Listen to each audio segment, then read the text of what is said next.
সে বাজার নষ্ট করে কৃষকের মাথায় হাত দিবে। আচ্ছা। কিন্তু এই ধরনের ব্যবসা কিন্তু বাংলাদেশে ভালো না, এটাকে আমি সিন্ডিকেট বলি। মেসাস ইসলামিয়া ট্রেডার্স থেকে আমরা যুক্ত হব জোয়াদ্দার আলী আক্কাস ভাইয়ের সাথে আজকের বার্তা তালিকা জানিয়ে দেওয়ার জন্য। আসসালামু আলাইকুম। ওয়ালাইকুম সালাম। কেমন আছেন আলহামদুলিল্লাহ ভালো আছে। ভাই? ব্যবসা বাণিজ্য কেমন চলছে? ব্যবসা বাণিজ্য আসলে আমাদের তো কমিশনে মাল বেচি, শুধু গৃহস্থর মাল এখন বেশি আসতেছে, শেষ ভালোই বেচা বিক্রি হচ্ছে। আজকে ভালো কাস্টমার ছিল, দাম যদিও বা কম হয়, কাস্টমার একটু ভালো ছিল। 38 থেকে 45টা পর্যন্ত মাল বিক্রি করছে আমি। আচ্ছা, আমি আপনার কাছ থেকে প্রশ্ন করতে চাই, এখন এই যে পেঁয়াজ, আমরা যে পেঁয়াজগুলো দেখতে পাচ্ছি, হ্যাঁ, এখন যে পেঁয়াজগুলো আমরা দেখতে পাচ্ছি আপনার পিছনে পিছনে। মুড়ি কাটা পেঁয়াজ, Yes. এই যে মুড়ি কাটা পেঁয়াজ, হ্যাঁ, হ্যাঁ। এখন এই মুড়ি কাটা সিজনে এই যে আমি বলছি আমরা হাত দিয়ে নিয়েছেন, এই যে এ পেঁয়াজটা আমি আজকে 40, 42, 43টা বিক্রি করতেছি, উপরে 45 বেচছি। এ পেঁয়াজটা এখন 40, 41 মূল আছে, আমি দিচ্ছি না, আর 1 টাকা হলে বেচবো, 42 টাকা হলে বেচবো, ঠিক আছে। লাটকাবারই দাম করতেছে। আচ্ছা, আমার প্রশ্ন হচ্ছে এখানে ভাই, আমাদের কি ভারতীয় পেঁয়াজ লাগে? আমাদের ভারতের পিসে এখন কোনো প্রকারের লাগবে না, কারণ এখন আমাদের নতুন পিসের ভরা মৌসুম। ভরা মৌসুম। ভরা মৌসুমের সময় যদি ভারতের কেউ দেওয়ার চেষ্টা করে, তাহলে বলবো যে এটা আমাদের বাংলাদেশের ক্ষতিকর হচ্ছে। তবে আমি একটা কথাই বারবার বলতে চাই, এই যে প্রত্যেক দিন যে পার ডে 200 আইপি করে 200 গাড়ি করে মাল দিছিল, তাই না? এই মালটা মনে করেন 50 গাড়ি বিক্রি হয়েছে, আর 150 গাড়ি মাল পার ডে কই রাখলো। আচ্ছা সেই জন্য আমি সরকার প্রধান উপদেষ্টার কাছে অনুরোধ করি এবং দুদকের চেয়ারম্যানের কাছেও অনুরোধ করি, এই মালটা খুঁটিয়ে দেখার দরকার কোথায় লুকিয়ে রাখছে। আচ্ছা এই মালটা লুকিয়ে রাখছে কোথায়, দেখে এই মালটা যেন, আমি মনে করব, বিনামূল্যে যদি শেষ করে নিয়ে সেনাবাহিনীর আয়ত্তে রেখে বিনামূল্যে সিজ করে নিয়ে যদি পাবলিকের মাগনা বিতরণ করে দিত এই মালগুনে, আমি খুশি হতাম। কারণ এই মালগুনে আবার যখন কৃষক 2 পয়সা 60 টাকা 55 টাকা বাজার হবে, ওই মালগুনি তখন কিন্তু আবার গোডাউনিতে নিয়ে এসে বাজার নষ্ট করে কৃষকের মাথায় হাত দিবে। আচ্ছা কিন্তু এই ধরনের ব্যবসা কিন্তু বাংলাদেশে ভালো না, এটাকে আমি সিন্ডিকেট বলি। কিন্তু এই যে সিন্ডিকেট কিন্তু বলে যে চাষিরা করে, আরে চাষিরা সিন্ডিকেট করবে কি করে?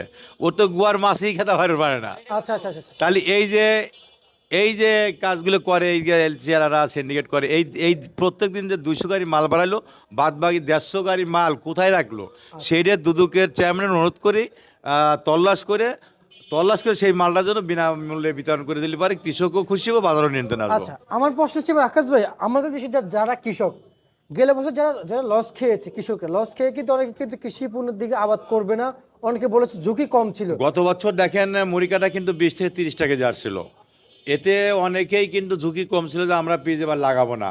যখনই আলি পিসটা লাস্টে আসে 3000 টাকা 2800 টাকা মন হলো, তখন ওরা আবার উদ্যোগ নিল, আমরা এবারও দেখি আবাদটা করি, দেখি এবার আমাদের কি হয়। কিন্তু আমি শুনেছি যে যারা ডক্টর ইউনূস, ওনাকে দেখে কৃষকরা অনুপ্রেরণা পেয়েছে যে না, এই সরকার আমাদের এলসি দিবে না, কৃষি বান্ধব সরকার, তাই আমরা পেঁয়াজ আবাদ করছি। কিন্তু এই না, বিষয়টা আপনি এখন কিভাবে দেখা দেখতে যাচ্ছে পাচ্ছেন? এখন দেখা যাচ্ছে আমি মনে করি প্রধান উপদেষ্টা সরকার যতই যে জায়গায় না বলুক, আমি মনে করি উনি কৃষকের কোনো মায়াই বোঝে না। কারণ যখন দামটা বাড়ছিল, তার 3 মাস আমি বুঝবো যে আমার পেঁয়াজটা এই পুষ মাসে প্রয়োজন, আমি সেটা কার্তিক অগ্রহায়ণ মাসে করিয়ে রাখবো যে আমার দরকার।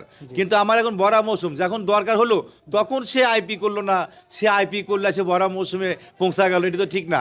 উনি 3 মাস 4 মাস আগে করতো, যখন পিসটা ঊর্ধ্বমুখী বাজার ছিল, 4000 5000 টাকা দেশি বীজ হয়েছিল, তখন উনি আইপি করতো। এখন এই যখন দাম এসে কমে গেল, তখন তো এত আইপি করা উচিত ছিল না। এই জন্য আমি কৃষককে আমি এটা তীব্র নিন্দা জানাই, এটা তীব্র নিন্দা জানাই, এবং এই মুহূর্তে জন্য এলসি সব বয়কট করা হয়, নইলে পরে কৃষক কিন্তু একবার মার্ডার। আচ্ছা, এবং আপনি শুনেছেন, অধিকাংশ ব্যবসায়িক শুনেছি যে জানুয়ারি মাসের 16-17 তারিখের ভিতরে না, এলসি এটা বন্ধ হবে। আমি শুনেছি বা অধিকাংশ ব্যবসায়ী বলতেছে। তা আমার জানা মতে জানুয়ারি মাসে 8 তারিখে এলসি বন্ধ হবে, আইপি বন্ধ হবে, 16 তারিখে শেষ ডিসিশন। আচ্ছা আচ্ছা আচ্ছা। এর মধ্যে এলসি বন্ধ হবে। তো এলসি যে বন্ধ হবে, এই যে এই কয়েকদিন যে 200 গাড়ি করে মাল বাড়ালো, 150 গাড়ি করে মাল লুকাইলো কোথায়? আচ্ছা আচ্ছা। এই যে লুকা রাখছে, এখন সাম্বা নতুন কিন্তু এলসি, ভালো এলসি নাই, আগের পুরাতন এলসি আছে। তাহলে এই এলসি কিন্তু কোথায় গেল? আমি সেই এলসিকে তদন্ত করে বাইক টাকা দা বেচার জন্য চেষ্টা করতেছি, যাতে এই গৃহস্থরা আর না মরে। জি। এই সিন্ডিকেট করে কিন্তু ওই মালগুলো আবার বাড়াবো, এই যে 50টা 55টা মাথায় দিলে পারে, ওরা আবার এলসি ছাড়িয়ে দিয়ে আমাদের গৃহস্থর শেষ করে দিব। আচ্ছা, আপনারা তো অবশ্যই খবর পেয়েছেন, নিয়েছেন। আমাদের অবশ্যই। কৃষি উপদেষ্টা এবং স্বরাষ্ট্র উপদেষ্টা বলেছেন, কারণ উনি কিন্তু একজন কিন্তু দুটো দায়িত্ব পালন করছেন। যেমন আমি যদি বলি, উনি বলেছেন যে 70 টাকা বাজার থাকলে কৃষকের জন্য এনাফ। হ্যাঁ, উনি বলবে কেন? এটা তো আমি প্রত্যেক খবরেই বলি, উনি তো 70-75 বলছে, আমার 70-75 প্রয়োজন নাই। আমার 70-75 প্রয়োজন, 55-60 থাকলে চলবো। চলবে। আমি ওনার স্বরাষ্ট্রমন্ত্রী এবং উপদেষ্টাদের মনে করি বলি বা জানাই, আমার 70-75 দরকার নেই, 60-65-55 বাজার থাকলে পারে আমার কৃষক একমত ডাল ভাত খেতে পারবে। আচ্ছা, আরেকটা এবং আরও এই মুহূর্তে এলসি তো বয়কট করতেই হবে। আমার এই মুহূর্তে আজকে রাতে নিম্নে 20টা ফোন আসছে মুজিবনগর, মেহেরপুর এবং কুষ্টিয়া ঝিনাইদহ থেকে। এই যে ভাই পিস জন্মাইছে নাসিক N53 180 থেকে 200 মন প্রত্যেক 33%, এবং মাস্টার জাতের নাসিক আইছে, এই ভারতের জাত বাংলাদেশে জন্মগ্রহণ করছে, জন্মাইছে, এবং জিরান 11 সুখসাগর। এই যে পিস যে জন্মাইছে ভাই, আপনি যদি দেখেন মনে করবেন কি ভারতের পিসের প্রয়োজন নাই। আচ্ছা, এই সরকার ওই পিসগুলি কিন্তু বাইরে আসে রপ্তানি করতে পারবে, এবং ওই নাসিক বা ভারতের পিসের অভাব ওই পিসটিতেই আমরা বাংলাদেশের অভাব কৃষকরা মিটা দিতে পারবে। আচ্ছা আচ্ছা, আজকে মুড়ি কাটা কত সোজা? মুড়ি কাটা দেখেন কত সুন্দর মাল আইছে, এটা 40-42 টাকা বেচতেছি, উপরে 45 বেচতেছি, নিচে 38 বেচতেছি, 40 বেচতেছি, কোয়ালিটির উপর নির্ভরশীল। আর রসুন কত চলছে? রসুন বর্তমান যাচ্ছে আবার এর মাঝখানে একটু বাড়ছিল, 80-90 টাকা হয়েছিল, আজকে আবার 60-70 টাকা বাজার রসুনের। আলু কত চলছে? আলুর কথা তো না বলে, আলুর কথা কি বলো ভাই, আলুর কথা যখন বলেন আপনারা আমার তো বুক ফাটে যায়। বুক ফাটে যায় এই জন্যই, প্রত্যেক নতুন আলু পড়ছে ভাই 23 থেকে 24 টাকা খরচ, ওনারা বিক্রি করছে 14 থেকে 16 টাকা, 8 থেকে 9 টাকা লস ভাই। আজকের বাজার 8 থেকে 9 টাকা প্রতি কেজি লস। এই ভর্তিটা দিয়ে সরকার দিব? এই ভর্তি তো সরকার দিব না ভাই। কিন্তু সেই জন্য কৃষকের সার, বিষ, এভরিথিং যে কৃষি কাজে লাগে, এখানে দাম যেন সরকার আসলেই কমা দেয়। জি ভাই, আমি আরেকটা প্রশ্ন করতে চাই। যেমন আমাদের বাণিজ্য উপদেষ্টা, উনি বলেছেন যে আসলে 90 টাকার ভিতর থাকলে কিন্তু এলসি দিবে না। যখনই বাজার 90 টাকা চলে এসেছিল তখনই এলসিটা দিয়েছে। আমার কথা হলো, যখন 90 টাকার বাজার হলে এলসি দিব না, আবার যখন 90 টাকা এলসিটা দিল, আর এখন তো বাজার অনলি 45 টাকা, এখন এলসিটা আইপি আসে কিভাবে? এটা কেন ঠেকায় না? এই আইপিটা ঠেকা দিক। তবে 80 টাকা যখন বলছে আমি মানি, এই কৃষক 80 টাকা লাগবে না, 60-65-55 বাজার থাকলে এলসি যেন আনে না। এলসির প্রয়োজন নাই। এলসি ফাল্গুন মাস পর্যন্ত বা চৈত বৈশাখ মাস, জ্যৈষ্ঠী মাসে যাতে এলসি পাস করে আমি খুশি হব। খুশি হবে? হ্যাঁ, আমি খুশি হব। বাজার নিয়ন্ত্রণে, বা আমি মনে করবো যে 60 থেকে 70টা যে বাজার হয়, বাজারটা কিন্তু নিয়ন্ত্রণে থাকে। এরা 60 থেকে 70 না 80 টাকা বেচবে খুচরা পাইকাররা, তাহলে বাজারটা নিয়ন্ত্রণ হলো না, 100 তো বেচতেছে না। তবে 70-60 টাকা বাজার হলে পর বাজার নিয়ন্ত্রণ থাকে।